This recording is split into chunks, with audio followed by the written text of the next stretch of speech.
hold on, you got to see this. Imagine someone handed you a handful of change and told you that one of these is worth a lot more than the others.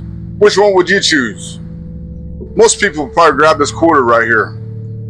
Others might even wonder about this token that says no cash value on it.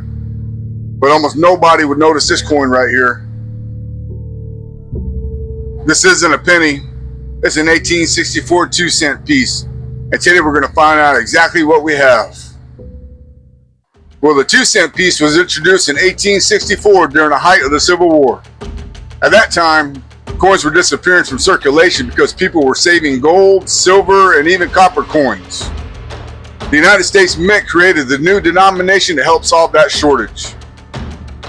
Here's a fun fact. The 1864 2-cent piece is one of the most historic coins in American numismatics. It was struck during the Civil War and became the first circulating U.S. coin to carry the words, "In God We Trust." In that first year, the Mint produced both a small model and a large model variety.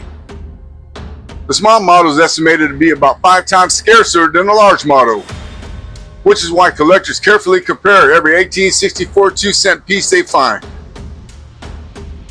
This is what we're looking at here. The easiest place to look would be for the D in God. You can see that the D fills up more of the space on the large model than it does in the small model here.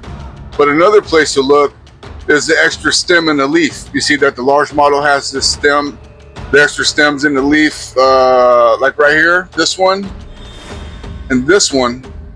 And then on the small model, you don't see it. You don't see it as prominent as you do on the large model. So you have the extra leaf on the large model, no extra leaf or fainted on the small model. The way I can see it is that this weave for the small model is closer up to the top of the ribbon. It's not centered. It looks like it's more up on the ribbon than it is on the large model. The large model looks like it's dead center on the ribbon. The small model looks like it's a little bit higher on the weave. The Red Book says that an authentic 2-piece should weigh about 6.22 grams. And this one weighs 5.8 grams, which is completely reasonable for a circulated coin that's over 160 years old, guys. And that's another good sign we're looking at a genuine example. So based on the amount of wear, I'd estimate this coin be in at least a G4 grade state. According to the book, this is what it would be. At least part of the "In God" is visible.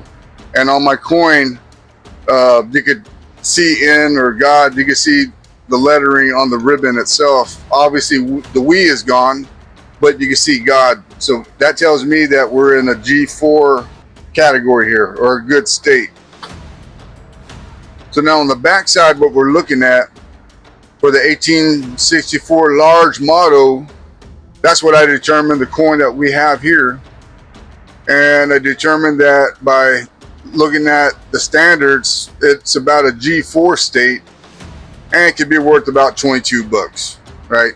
That's not bad.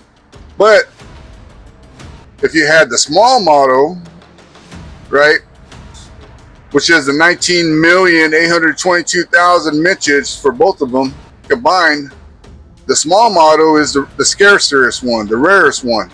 And you can see the values, how they're going up, right? For the G4 set of 22 bucks, which is what this coin here could be potentially worth.